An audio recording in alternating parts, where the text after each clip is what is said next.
Hi guys, welcome to Movie Max.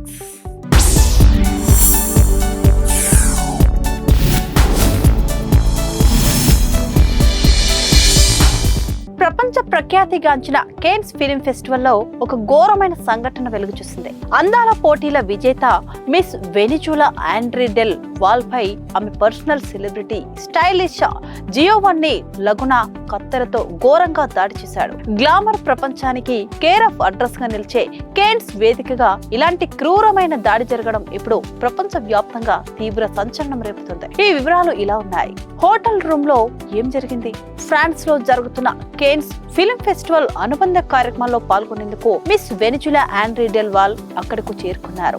ఇక red carpet పై మెరిసేందుకు హోటల్ రూమ్ లో మేకప్ టైలింగ్ చేసుకుంటున్న సమయంలో ఆమెకు స్టైలిస్ట్ జియోవన్నీ లగునాకు మధ్య ఏదో విషయంలో గట్టిగా వాగ్వాదం జరిగింది. ఆ కోపంలో లగునా ఒక్కసారిగా ఆమెపై భౌతిక దాడికి దిగాడు. కత్తెరతో ముఖంపై దాడి కేవలం మాటలతో ఆగకుండా స్టైలింగ్ కోసం చేతిలో ఉన్న కత్తెరతో ఆండ్రీ డెల్ వాల్ ముఖంపై లగునా దాడి చేశాడు. ఆ తర్వాత ఆమెను దారుణంగా కొట్టాడు. ఇక ఈ దాడిలో ఆమె ముఖానికి తీవ్ర గాయాలయ్యాయి. రక్తపు మరకలతో ఉన్న తన ముఖాన్ని ఆండ్రీ వీడియో తీసి సోషల్ మీడియాలో పోస్ట్ చేయడంతో ఆ విషయం బయటకొచ్చింది. ప్రస్తుతం ఈ వీడియో ఇంటర్నెట్ లో తెగ వైరల్ అవుతుంది. నిందితుడు ఎవరో తెలుసా? ఈ దాడికి పాల్పడిన జియోవన్నీ లగునా సాదాసీదా వ్యక్తి కాదు. లాటిన్ అమెరికాలో మోస్ట్ పాపులర్ సెలబ్రిటీ స్టైలిస్ట్ గా అతనికి మంచి గుర్తింపు ఉంది. ఇక ఎంతో మంది స్టార్ హీరోయిన్లు మోడళ్లకు ఇతను స్టైలిస్ట్ గా వర్క్ చేశాడు. అంత పేరున్న సెలబ్రిటీ స్టైలిస్ట్ ఒక పబ్లిక్ ఈవెంట్ లో ఇలా కత్తెరతో దాడి చేయడాన్ని ఫ్యాషన్ ప్రపంచం తీవ్రంగా ఖండిస్తుంది. రంగంలోకి దిగిన పోలీసులు బాధితురాలు ఆండ్రీ డెల్ వాల్ ఇచ్చిన ఫిర్యాదుతో ఫ్రెంచ్ అధికారులు వెంటనే యాక్షన్ లోకి దిగారు. హోటల్ రూమ్ కు చేరుకుని నిందితుడు జియోవన్నీ లగునాను అరెస్ట్ చేశారు. ఇక అసలు వారిద్దరి మధ్య అంత గొడవ జరగడానికి గల కారణాలేంటి? ఎంతలా కోపం రావడానికి గల అసలు విషయాలపై పోలీసులు ప్రస్తుతం ఆరా తీస్తున్నారు. అందాల వేదికపై మెరిసిపోవాల్సిన ఒక మోడల్ ఇలా రక్తపు గాయాలతో కనిపించడం అందరినీ షాక్ గురిచేసింది. స్టైలింగ్ రూమ్ లో సెలబ్రిటీల భద్రతపై ఈ ఘటన పలు ప్రశ్నలను రేకెత్తిస్తుంది. మరి ఈ కేసులో ఫ్రెంచ్ పోలీసులు ఎలాంటి కఠిన చర్యలు తీసుకుంటారో వేచి చూడాలి.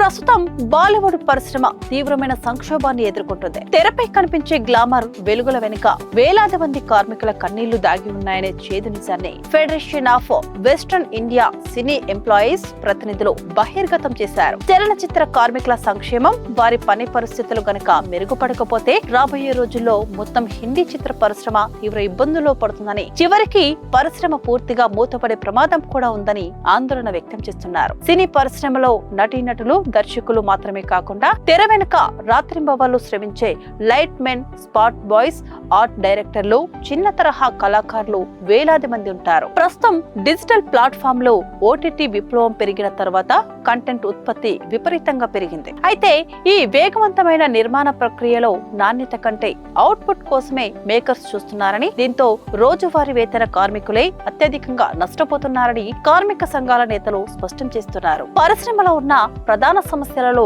పని గంటలు నియంత్రణ లేకపోవడం ఒకటని తెలుస్తుంది. సాధారణంగా 8 గంటల పని దినం ఉండాల్సి ఉండగా కార్మికులతో ఏకంగా 20 గంటల పాటు నిర్విరామంగా పని చేయించుకుంటున్న సందర్భాలు ఎన్నో ఉన్నాయి. అంతగా శ్రమ దోపిడీ జరుగుతున్నా వారికి కనీసం ప్రాథమిక 8 గంటలకు రావాల్సిన వేతనాన్ని కూడా సకాలంలో చెల్లించలేదని ఆరోపణలు వస్తున్నాయి. కార్మికుల హక్కులను పూర్తిగా కాలరాస్తూ శ్రమను ఉచితంగా వాడుకుంటున్నారనే ఆవేదన వ్యక్తమవుతోంది. మరోవైపు ఇండస్ట్రీలో ఉపాధి అవకాశాలు తగ్గడం వల్ల కార్మికులు తీవ్ర ఆర్థిక ఇబ్బందులను ఎదుర్కొంటున్నారు. కుటుంబాలను పోషించుకోవడానికి, కడుపు నింపుకోవడానికి వేరే మార్గం లేక నిర్మాతలు ఇచ్చే తక్కువ వేతనాలకే రాజీపడి పనిచేయాల్సిన దుస్థితి ఏర్పడింది. పని దొరకడమే గగనంగా మారిన ఈ రోజుల్లో ఎంత కష్టమైనా భరిస్తూ తక్కువ జీతాలకైనా వారు ఒప్పుకుంటున్నారు. ఈ రకమైన ఆర్థిక అసమానతలు శ్రమజీవుల జీవితాలను రోడ్డున పడిస్తున్నాయి. డిజిటల్ ప్రాజెక్టులు, ఓటీటీ దిగ్గజాల కోసం చేసే నిర్మాణాల్లో వేతనాల చెల్లింపులో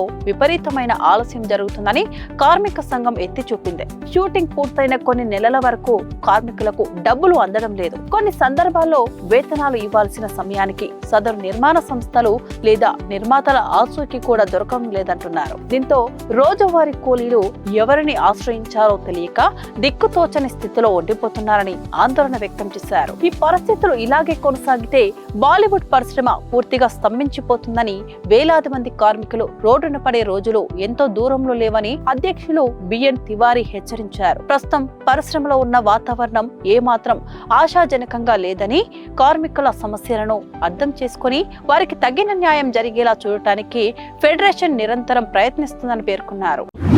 కోవిడ్ తర్వాత ఎంటర్టైన్మెంట్ సెక్టార్ లో పెద్ద మార్పు తీసుకొచ్చిన ప్లాట్ఫామ్ ఓటీటీలు. థియేటర్లకు వెళ్లకుండా ఇంట్లోనే సినిమాలు, వెబ్ సిరీస్లు చూడటానికి ప్రేక్షకులు అలవాటు పడుతున్నారు. ముఖ్యంగా తెలుగు ప్రేక్షకుల్లో ఓటీటీ వినియోగం గత కొన్నేళ్లుగా బాగా పెరిగింది. ఒకప్పుడు సినిమా టీవీలో ఎప్పుడు వస్తుందా అని ఎదురు చూసే పరిస్థితి ఉండగా, ఇప్పుడు థియేటర్లలో విడుదలైన కొన్ని వారాల్లోనే ఓటీటీలోకి వచ్చేస్తుండటంతో మూవీ లవర్స్ ఆసక్తిగా ఎదురు చూస్తున్నారు. తెలుగు రాష్ట్రాల్లో అయితే సినిమా ఓటీటీలోకి వచ్చిన క్షణాల్లోనే చాలా మంది చూసేస్తున్నారు. స్టార్ హీరోల సినిమాలు అయినా, చిన్న సినిమాలు అయినా ఓటీటీ రిలీజ్ కు మంచి స్పందన కనిపిస్తుంది. అయితే అమెరికాలో నివసిస్తున్న తెలుగు ప్రేక్షకుల పరిస్థితి మాత్రం భిన్నంగా మారుతుందన్న చర్చ సోషల్ మీడియాలో వైరల్ గా కనిపిస్తుంది. ఇండియాలో అందుబాటులోకి వచ్చిన కొన్ని తెలుగు సినిమాలు అమెరికా ఓటీటీ యూజర్లకు వెంటనే అందుబాటులో లేకపోవడం వారిని అసంతృప్తికి గురి చేస్తోంది. ఇప్పటికే పలుమార్లు ఇదే పరిస్థితి ఎదురవుతుందని అక్కడి తెలుగు ప్రేక్షకులు అభిప్రాయపడుతున్నారు. ఇండియాలో సినిమా స్ట్రీమింగ్ మొదలైనప్పటికీ అమెరికా ప్రాంతంలో మాత్రం కొన్ని గంటలు, కొన్ని సందర్భాల్లో 1-2 రోజులు ఆలస్యంగా రిలీజ్ అవుతున్నట్లు చెబుతున్నారు. దీనిపై సోషల్ మీడియా వేదికగా కొందరు నెటిజన్లు అసహనం వ్యక్తం చేస్తున్నారు. సబ్స్క్రిప్షన్ తీసుకొని కూడా సమయానికి సినిమా చూడలేకపోతే ప్రయోజనం ఏమిటంటూ ప్రశ్నిస్తున్నారు. ఇక మరికొందరు ఓటీటీ సంస్థల విధానాలపై నేరుగా విమర్శలు చేస్తున్నారు. ప్రాంతాల వారీగా కంటెంట్ విడుదలలో తేడాలు పెట్టడం వల్లే యూజర్లలో అసంతృప్తి పెరుగుతుందని అభిప్రాయపడుతున్నారు. ముఖ్యంగా అమెరికాలో భారీ సంఖ్యలో తెలుగు ప్రేక్షకులు ఉండడంతో అక్కడి మార్కెట్ ను ఓటీటీ సంస్థలు మరింత జాగ్రత్తగా చూడాల్సిన అవసరం ఉందని సినీ ఎక్స్పర్ట్స్ అంటున్నారు. అమెరికాలో ఆలస్యంగా రిలీజ్ కావడానికి పలు కారణాలున్నాయని తెలుస్తుంది. ప్రాంతీయ డిజిటల్ హక్కులు, టైమ్ జోన్ సమస్యలు, సర్వర్ అప్డేట్లు, లోకల్ అగ్రిమెంట్స్ వంటి అంశాలు దీనికి కారణమయ్యే అవకాశం ఉందని మూవీ ఎక్స్పర్ట్స్ అంటున్నారు. అయితే సాధారణ ప్రేక్షకులకు ఇవి అంతగా అర్థం కావని, వారికి కావాల్సింది సమయానికి కంటెంట్ మాత్రమేనని చెబుతున్నారు. అలాంటి పరిస్థితులు కొనసాగితే ఓటీటీ ప్లాట్ఫామ్లకే నష్టం కలిగే అవకాశం ఉందన్న అభిప్రాయాలు కూడా వ్యక్తమవుతున్నాయి. ఇప్పటికే కొందరు యూజర్లు సబ్స్క్రిప్షన్ రెన్యువల్ చేయకుండా ఆలోచిస్తున్నట్లు సమాచారం. మరికొందరు పైరసీ వెబ్సైట్ల వైపు మొగ్గు చూపుతున్నారనే చర్చ కూడా జరుగుతుంది. ఇది కేవలం ఓటీటీలకే కాదు, సినిమా పరిశ్రమకు కూడా ప్రతికూల ప్రభావం చూపే ప్రమాదం ఉందని టాక్ వినిపిస్తుంది. అందుకే ప్రపంచవ్యాప్తంగా ఒకేసారి కంటెంట్ అందుబాటులోకి తీసుకురావడం ఇప్పుడు ఓటీటీ సంస్థలకు కీలకంగా మారింది. ముఖ్యంగా విదేశాల్లో ఉన్న ఇండియన్ ఆడియన్స్ టేస్ట్ అంచనాలను దృష్టిలో పెట్టుకుని సరైన ప్లాన్ అమలు చేయాల్సిన అవసరం ఉందని ఎక్స్పర్ట్స్ సూచిస్తున్నారు. లేదంటే పెరుగుతున్న పోటీ మధ్య ఓటీటీలకు ప్రేక్షకులను నిలబెట్టుకోవడం కష్టమయ్యే అవకాశాలు కనిపిస్తున్నాయి. Keep watching movie max.